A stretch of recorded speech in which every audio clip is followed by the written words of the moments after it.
Don't do that. Stop it. I wish this was on video. I thought about sneakily taking a video of this. That would be cool. That would have been awesome. Brandon was dancing. It's impossible not to. That funky beat. So just picture in your mind Pastor Brandon. No, dancing. please don't. I'm sorry for those who I caused to stumble. That got interactive for a moment. Where do we go from here? No, I don't know. I don't know that there's any salvaging There's that nowhere. opening. There's nowhere to go from here. My name is Keith.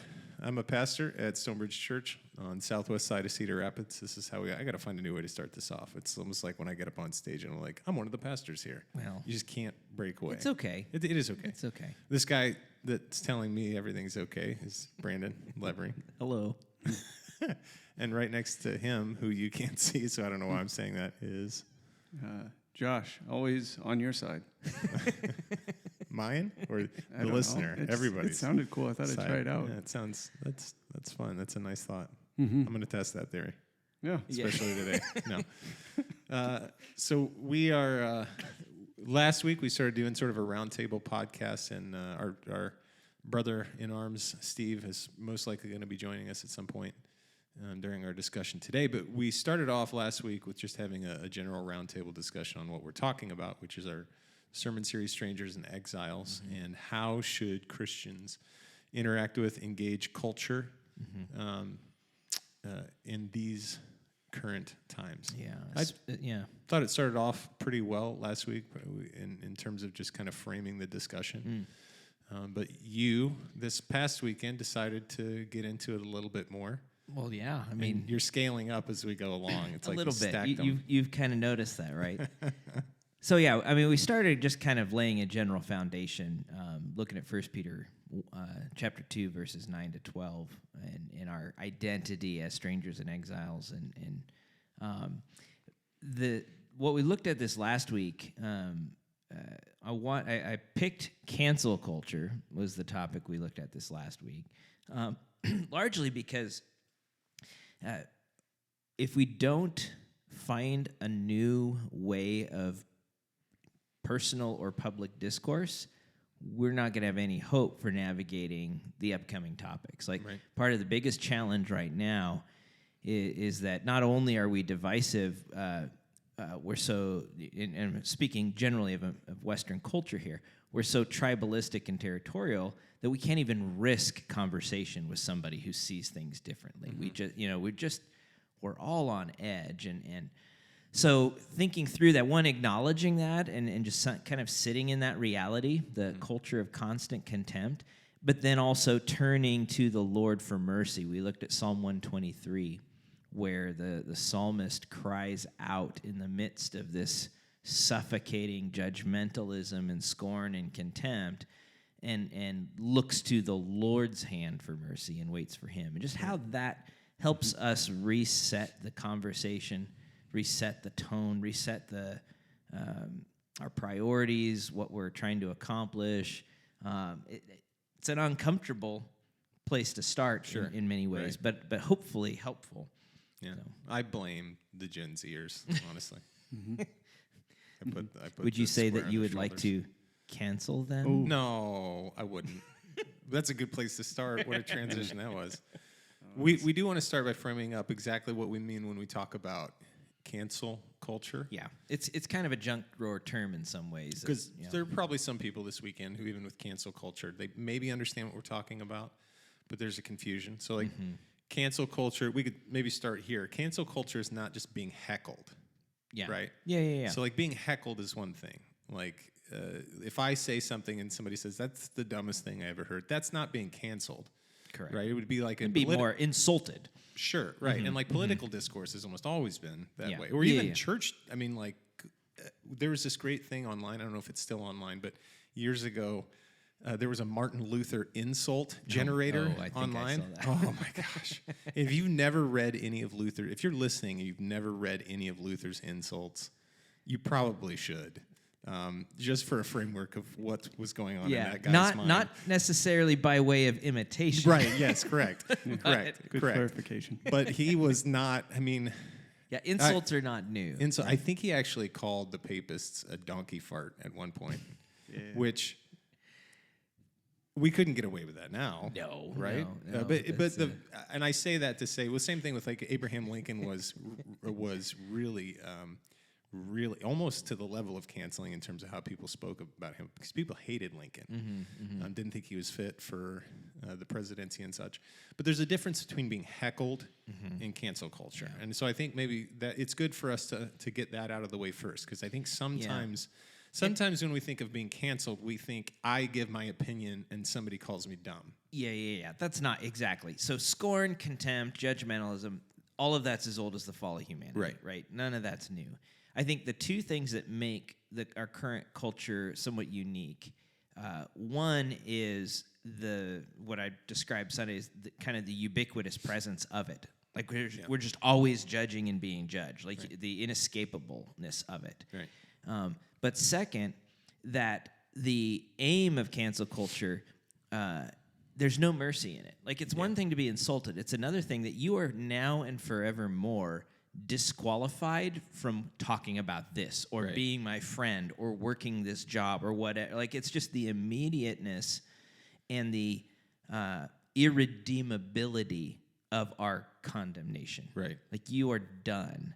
And so it just kind of creates this environment where we're constantly walking on eggshells whenever we talk about something that's mildly divisive or prone to disagreement. Right.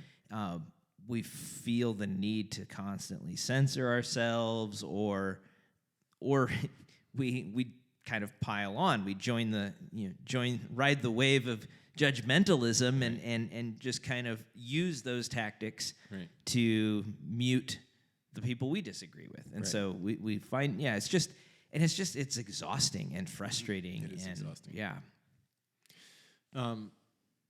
Sometimes, there's degrees of cancel culture too, right? There are degrees of cancel culture in which if you are, let's say if you're a prevalent celeb, well, one thing that I think just happened, I don't. Josh is the hockey guy, so I got a joke about this would be great. hockey. No, not right now. I can't. I'm not going to tell right now. Still I don't on want your anybody side. to cancel me. But there was a hockey player that most recently said he didn't want to wear the rainbow flag as part of their uniform, and he's getting hit pretty hard currently, right? And then the question now becomes: is this guy still going to be on a team? Is he going to be? What's going to happen to this guy as a result of it? Similar thing, a rugby player from Australia, I think a couple years ago, had kind of the same situation.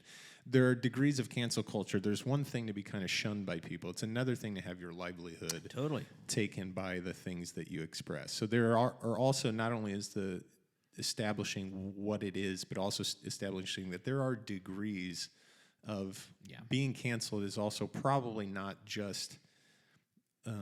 it's not heckling, but it's also, if we're going to talk about like full cancellation, it's actually facing some sort of censure that actually affects your everyday life or your business or your livelihood, right? Yeah, I think like you said, there's degrees. Like there's that full-blown aspect of it where you're going to have a hard time finding a job and things like that. Very, very, very few people experience it at that level, right? Most of what the average Joe is experiencing is maybe the loss of a friendship, maybe the loss of credibility in the eyes of coworkers or something like that. Right.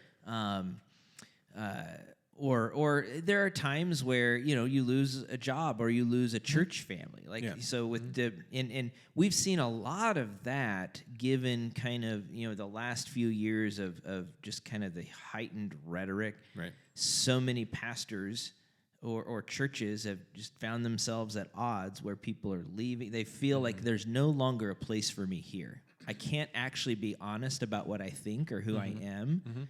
And we've experienced that here. I think every church has experienced where people kind of, if those people say that kind of stuff on Facebook, I don't even know if I can be a part of the same church as them. Or pastors who were literally run out by their churches because of decisions they made navigating COVID and things like that. So Yeah, it's this constant judgmentalism that we experience to different levels, but I think has everybody on edge. Sure.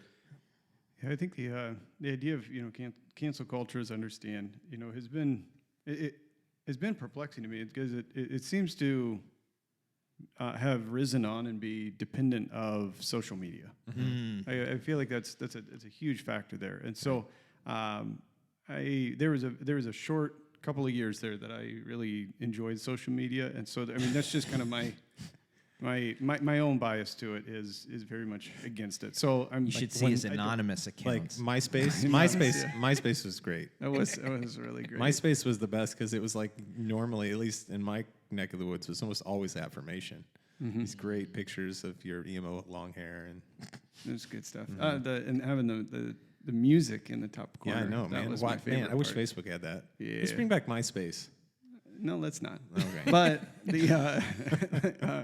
But but I think part of it is that idea that with the internet, then we get connected in ways that maybe we weren't intended to be connected. Right. I care about things that I can't actually respond to or do anything about. So that's on one side of it. I read the news of some place across the ocean Right. that my ancestors would never have actually known about or thought about, and it wouldn't have been bad of them to not care. Right. But now, for some reason, I have to be a global citizen that's connected to everything, and so in my omniscience or supposed omniscience, I'm supposed to feel guilty about all the things I can't help with, and so Right. I know that's I'm not saying I have no responsibility for anything. I'm just saying a lot of that is put upon us, and I think a lot of that then when you go into the realm of social media, then it's like everyone is our friend, everyone is our follower, everyone is our whatever, in a way in which we are maintaining something in a way that we weren't designed to, know. And so then cancel culture, if we just pulled the plug, I'm not quite sure cancel culture would be really a thing so much if it were just community, embodied community. And so for me, it's really hard. Because you'd have to deal with people every day. Yeah, you have to deal with people face to face. As Brandon's, I here saying, I don't know if I can go to this church because the people, are posting those things. There's a strange sense where there's a shift of maybe the real reality is actually the social media side of it, and therefore I can't be in this embodied presence of that playing out. And that's maybe what someone's saying. Whereas, if you're not on social media, you see the people there and you don't know they have maybe this hidden life that's actually a global life. And it's just it's a strange, we become these two different people walking around all the time. Really and so point. and it's just a really weird game to me. So I play it, I'm a part of the culture that's around us, but I think that social media has a huge part in it in ways that we weren't intended to be. Yeah, and I think the outrage that comes from that, I think you're right. That's a really, really good point. Even that some of the opinions that people are now willing to stake relationships on are not even their own opinions. Totally. They're opinions that they've picked up from someone else that in some cases they don't even quote accurately. It's why fake news has risen, is because people are so ready with their own biases to grab whatever article pops up and immediately plaster it on their Facebook feed as a confirmation for my own. And then somebody has to say hey, that was written in 2012. No, really. How many articles did you see what happened yesterday? It's actually that was 2012. Yeah. So that's not something that's happening now, or something that is just certifiably not true. And so then you put yourself in a position of actually trying to propagate an opinion over relationships that's not even really something that you sat down and worked through. Oh, totally. You know what I mean? And Well, it's yeah, not like that- people are not just. I'm not trying to paint the picture that people across the board are not thinking when they're opinionating. I do think it's just very easy now to grab something rather than sitting down and thinking through your own thoughts on these things. It's much easier to grab somebody else's outrage and slap it on your wall as your opinion. And I think part of our immediacy or even ability to do that is because of how social media has connected us, as it were. All of a sudden, our sense of tribe has shifted from the community we live and work with, the people we see each day and so on, to some imaginary people group online that all thinks the same way I do. And so we've moved from this mentality of how do I love and bless my in-person, people, to how do we identify more with this tribe over here, and well, that's what the tribe thinks, and so that's what the tribe says. I have to show my loyalty to them, Right. And I made a comment, and I'm curious if you guys think this is accurate or not. I said truth has been replaced by loyalty. And loyalty is measured in outrage. Like, that's my read on our current, cancel culture, online culture, and so on. Contempt has become the currency of acceptance, power, and even righteousness. We measure each other's righteousness by how angry we are at the people we don't like. And, is that fair, or what do you guys think? I think it's accurate. So I think when you couch it in terms of at the people we don't like, that's to me that's the clincher. Because so when I was mulling over that statement that you made and thinking like, okay, where do I interact with that biblically? And it's hard. Because Psalm 139 is like, do I not hate those who hate you, O Lord? Do I not loathe those who rise up against you? I hate them with complete hatred. Which is the same one that's like, I am fearfully and wonderfully made. And the end of that psalm is like, I hate them. We memorized that chapter at college church back in the day. And, a few verses a week. And then we got to those verses and we had to explain to people. Right. What do I do with this? Read the whole psalm before we assigned that one. But anyhow. And I mean, that same thing in Psalm 130 or Psalm 31. I hate those who pay regard to worthless idols, but I trust in the Lord. Now, we're not going to get into the depths of those, but I think what's hard is there are some things that feel like it's right to be outraged over. Yeah. And so if you see a certain article, if you see a certain video clip, you almost get mad on behalf of that person. The problem is, to Josh's point, we have adopted this sort of fake global citizenship, this almost meta that's not VR. But we think in terms of that we're right there with those people, and we don't even know anything about them. Yeah. We don't know the whole story of whatever it is that the outrage is brewing over.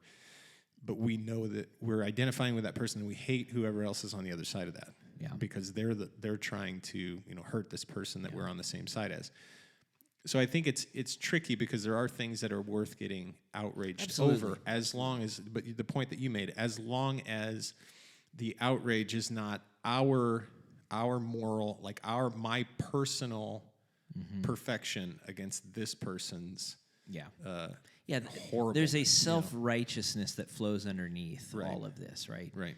Yeah. I think that as I was thinking through that your take on that, I think generally that's generally accurate. I was really struck at how much the idea of loyalty stuck out to me, and that's where I kind of had to start thinking about what is loyalty, and if there's cancel culture, and then what is loyalty, it seems like my understanding of loyalty, as I reflected on it, really has an embodied presence to it. Because if it's not shown, if your loyalty is not shown, I think the greatest character of loyalty is Jesus. The second greatest is Samwise Gamgee. And you see that his loyalty was not insane, Mr. Frodo. And you're like, oh, that's a really respectful term to say to a person, and that's loyalty or something. Right. And no, it's because he did the big old journey. Yeah. And that he showed loyalty time and time again. He showed it physically in ways that were costly. And so that physical and costliness are huge things that play into, I realized, into the definition of it. And so when I think of cancel culture, and then I go into that idea of loyalty, I don't find a physical showing of it, other than, post might be a thing that someone does, or repost something. Right. And then I don't see I just don't see that. I would maybe call it agreement. We call it loyalty, but it's really an agreement. And really what I'm or an after, affirmation. Yeah. Really what I'm after with that comment is more of a tribal loyalty is replaced truth, right? Yeah. Because it's not a real full-blown... If it were a real loyalty... Did you say Trump on purpose? No, that word is idiom. Oh man, just keep going. I'm gonna get you in trouble. Yeah. Well, I mean, Don't do it. We can go there if you want, but I mean, that's one example with politics. Like whether or not something's true doesn't matter as much when I hit the repost button. It's whether or not it agrees with my tribe's narrative, and Sure. so Yeah. showing my loyalty to the tribe is more important than actually fact checking this thing, Right. Or making sure it's accurate before I broadcast it out to the world. That's kind of what I'm after. Yeah. And that's rewarded Right. by, and again, how angry I am at my opponents, that shows my bona fides, that I'm really part of the group. Right. And especially if you see it, so much Right. of the comment stuff is the old phrase or newish phrase, but it's wearing out a little bit. But it's virtue signaling, right? We're kind of moral grandstanding. We're saying this not because I may believe it, but the way I'm doing it's Matthew 6, right? I'm standing on the corner, Right. making my prayer nice and loud so that everybody can see. Yeah. Doing it to be seen by others. Right. That's so much of our performative righteousness, our performative outrage. Yes. It is all under the rubric of self-righteousness in many ways. Our buddy's hanging around. All right, let's Steve, get him in come here. in. Let's get him in. Come on in, Steve. Welcoming to the I show. wish I should add fake applause in That would be in great. the podcast in post production. Probably won't. Yeah. We'll give him a golf clap here. Dude, Nice. we just made it sound like NPR. So, Brandon, when you talk about outrage, You what have to kind of, drop. You have to drop the sentence every time. so what The kind podcast voice, right? of outrage are you talking What kind of outreach are you talking about?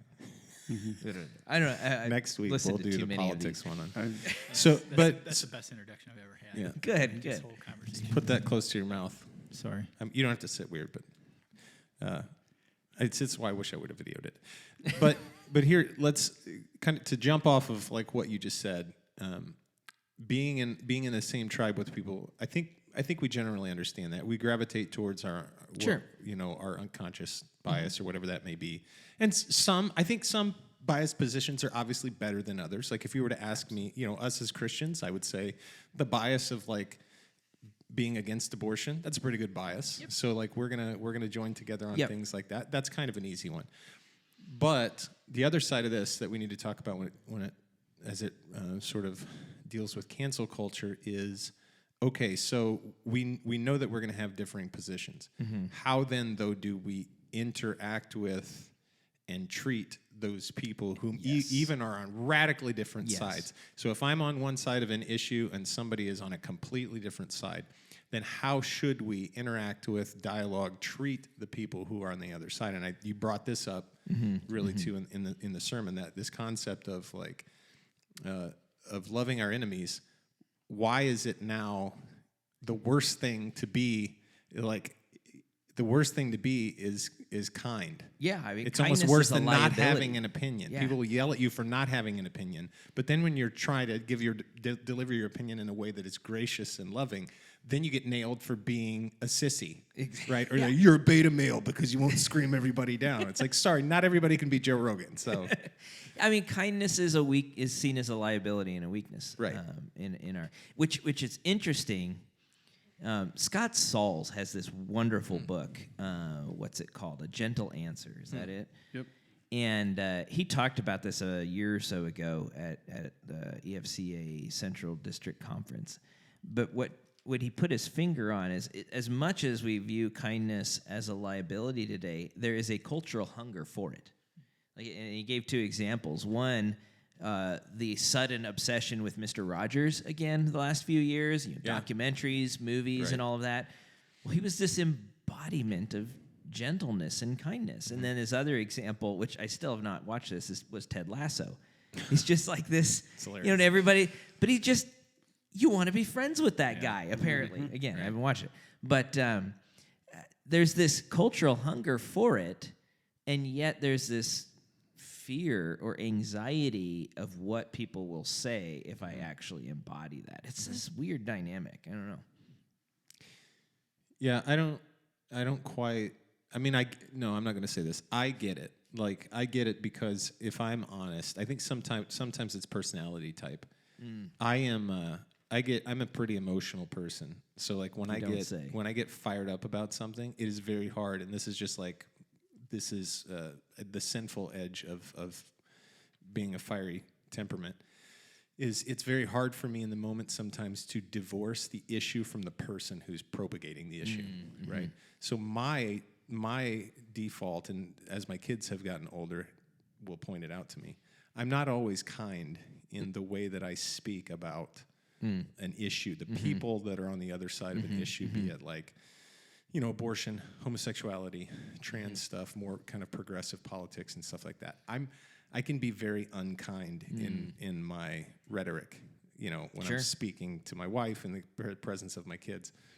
And increasingly, my daughters will be like, that's not very nice. That sounds just really mean, So I think depending on the personality type that you are, sometimes you just have to at least have people around you who will help you understand when you're falling into targeting the people rather than targeting the idea.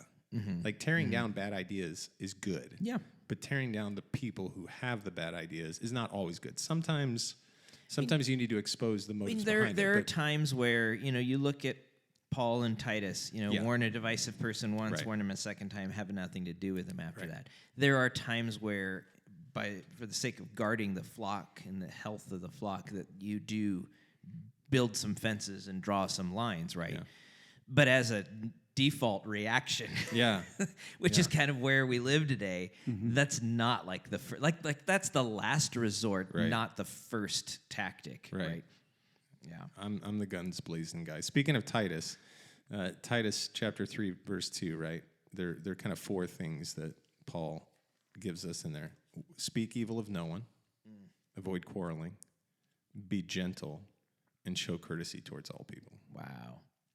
Like, what if we just set that as our standards for public discourse? It seems that God has set those standards for our public discourse. That. So is that what we do? So it's not like we don't know.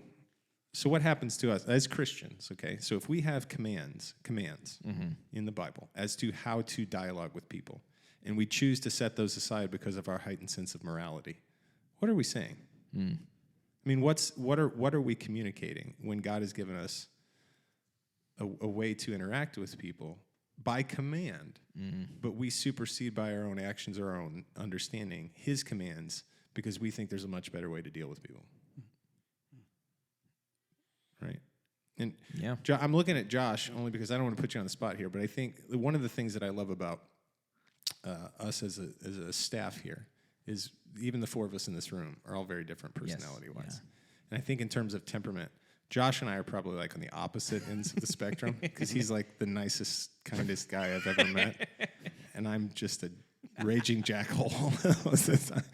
It's not like, I don't know how to say it, but no, I've literally never had a person tell me that I was mean or unkind. I don't even know what that's You're saying that I was like, oh.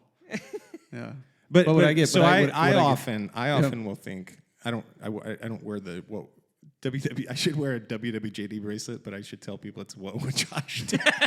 Yeah, I don't know about that. I'm not sure if you're comfortable with that.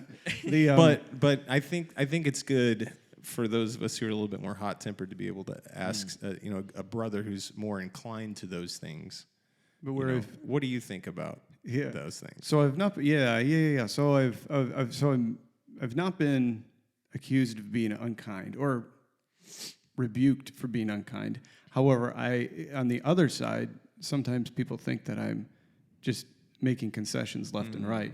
That's actually where I've been called out a lot. Is you weren't clear enough in your stance, right? And this or that. I had one person that mistook what I was saying so far that I was actually called a Marxist. I was like, oh, see, that one really missed it. Like, you really missed it. I wasn't clear enough way down the track somewhere. Yeah. So I rarely get accused of that. So I think that's illustrating further the spectrum there. I think people are more often surprised that I don't wear a red hat. I think. Yeah. Steve and I are just, where's the popcorn? This is fun. Different kinds of red, I guess, you and I. We're gonna get t-shirts made. Right, let's do it. Hats Yeah, no. So so I think that idea of that you're saying to balance the things. Is that what you're speaking to, or is it to the loving your enemies? You know, what aspect? I just think the point that you made is an important point too. Like when we're talking about loyalty and outrage, we measure people by the fervent nature of their responses. But what ends up happening with that is everybody who is thoughtful and kind ends up being lambasted as being not gutsy enough. But then everybody who just speaks before they actually think ends up being the hero. Yeah. What a terrible world we've created. Really, in Christianity, what a terrible world it is that there are even certain, I would say, well-known preachers or well-known guys in Christianity who, because they're bullish, have a much higher, they trend much higher now because that's equated as being a godly man is a guy who's fiery and just doesn't care what people think. Anger, outrage is the currency of righteousness, right? Like that's how we measure it. Like anger, outrage, we confuse that with courage. We confuse it with all sorts of things when it may just be flying off the handle. And again, none of us are saying there's no place for righteous anger. But you don't get a lot of, so the example of David with Saul, like he had multiple chances to kill Saul, which would have been right in his purview. But he refused to do it. Yeah. Like even cutting off, like I could do it, but I'm not going to do it. And same thing with Daniel. There was no reason, but he just went along with it. So in current culture, would we say that Daniel was a sissy? Because he doesn't rail against. Well, and what's interesting too is with that kind of posture, we incentivize divisiveness even further. Right. And so we kind of show our moral high ground by expressing our outrage at those who disagree with us. But what happens when when we run out of enemies to condemn? Right. We turn inward, right? We turn all of a sudden, instead of standing against the world and its agenda, we go on a witch hunt for ways the world might have seeped into. And it's not like the world doesn't seep into the church. We all know that that's true. Right. But we become like, and I think I've said this in the past, when a pastor starts becoming the hero of his own sermons or the hero of his own blog posts or podcasts or whatever, that's a dangerous sign. Because all of a sudden, now I'm the functional arbiter of truth, and that's one of the things that makes me so sad and nervous when I look at some of the climate of evangelicalism today, where we've really just kind of embraced this whole, we have baptized cancel culture as our own weapon and tool at times, and I think that sometimes that someone who speaks quickly can get a crowd on a microphone, but the person who is maybe more apt to hold their tongue and think, I don't want to say that that's naturally, that there's goodness in that, there's virtue in that, but it doesn't mean that they're not sinful as well, because oftentimes you'll find after some conversation, maybe the person, has a blog in which they are incredibly cynical, and they're doing the same thing, but they're just doing it at a slower, lower pace, and they may have, a huge audience there. And so there are different ways. Don't mistake the expression of it. Yeah. I really cringe at the big, bold, in your face kind of thing. Like, it just doesn't work. I just shut down, and it's just not me at all. But that doesn't mean that it's wrong. Like, the truth is wrong. Like, that's the hard part. Is you have to see what is the truth and test that. Because I would say that I struggle more with like passive aggression and cynicism than I do with brashness. And I think that we all have in this area something that we need to figure out. How am I not loving my enemy or the person I think is my enemy? Because that's the biblical principle to it. And we just express that differently. Yeah. Or even just speaking respectfully. Paul, you think about Paul at the Areopagus, he gives him a compliment. You guys are very religious. He's not like, you morons. Yeah, like his how many gods do you have, you idiots? He assumes a lot of them to say, like, your only downfall is that you're not complete. let me tell you about this. Let me one. tell you I mean, about the it God. is Let me tell you That's about the a God. that brilliant you're missing. evangelistic hook. That It is- is. But I That think is it's really but it's great. also Paul's heart. It's not like Paul wasn't fiery but he mostly got fiery with people in the church who were not acting right. Yeah. Right. So but most of the people that he encountered outside, he knew what it was to be saved of nothing that he did. I mean, his salvation was so radical. And I think that's probably what most of us forget, especially in evangelicalism, is that we were a lot of us just grew up in the church maybe, and we just we're loyal to certain positions because that's what we grew up in. Or I'm not at all saying that we just adopted, good doctrine because we grew up in it. But what I'm saying is that I think sometimes we forget that our salvation was not by us achieving the right positions. It was by us encountering the living God. Yeah, absolutely. And that really was probably the biggest point I wanted to register, just that it's the mercy of the Lord that makes all of the difference in this whole thing. Like, again, you going back to Psalm 123, it's this cry to have mercy, have mercy. They look to the Lord's hand until he has mercy. And so if we can get our sights set on the mercy of the Lord, that changes the rules of engagement for public discourse or for private conversation or for whatever context we find ourselves tied. Again, it doesn't mean there's never times where we don't increase the volume or we don't, put a stake in the ground or those kinds of things. But is it coming from a place? Is it shaped by, dependent on, flowing from the mercy of the Lord Jesus? Yeah. Or my own whatever? Right. Yeah. In place of that. Yeah. It's a good point. So, Wow. Steve, we haven't heard anything, man. Put your mic in I'm front of your probably face. I'm probably like Josh a little bit and maybe to some, when you're talking about this spectrum of folks, I'm very contemplative. And so I like to think, I can think quick on my feet when it comes to biblical counseling. But when it comes to controversial topics or topics that create tension, I have to think a little bit more about that. And then the part that I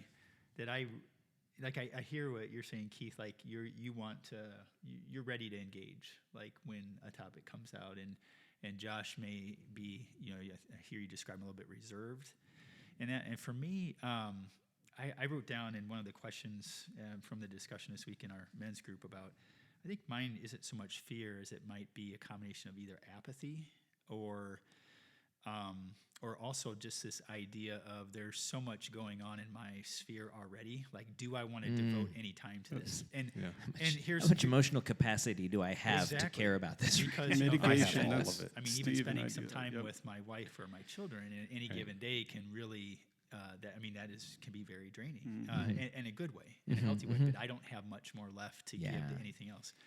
And so part of it, then there's a stewardship element to Amen. it. And I have found times, even in stepping into the Facebook post world, starting to even type something up, and I'm like, okay, I know that when I hit send here, I'm going to then feel compelled to keep that dialogue going, and I don't have any time for that. And I don't even send it. Like I've done that multiple times. And I've also recently sent something on one of my son's posts, and lo and behold, I can't imagine what would have happened then, back and forth.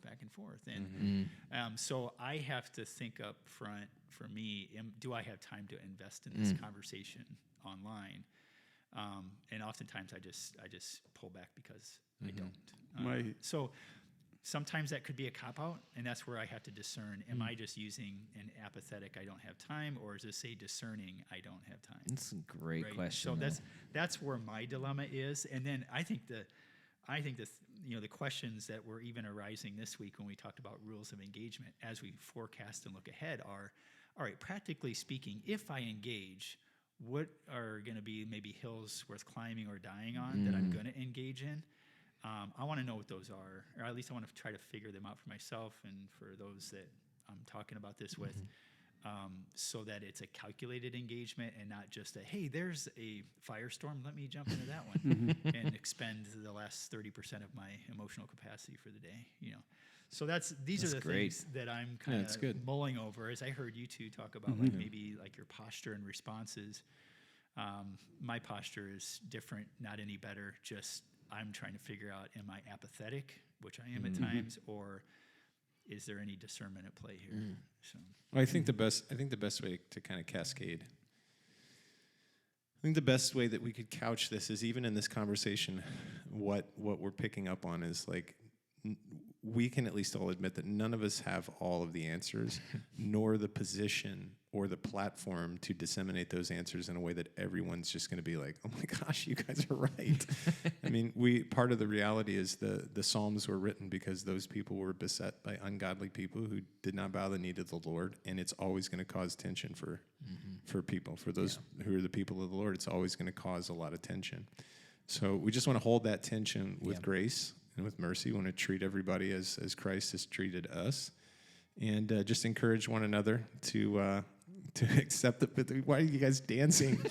We're going to dance our way out of dance break on out. But we'll talk next week about politics, actually. So we'll take what we've talked about today, and we will put that in political terms next week. And we may or may not have Brandon here.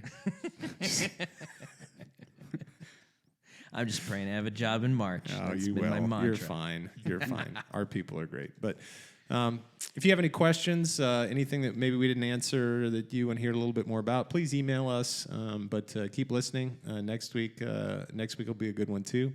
And as we go on, we hope most of all that this points you to Jesus and encourages you to walk closely with Him.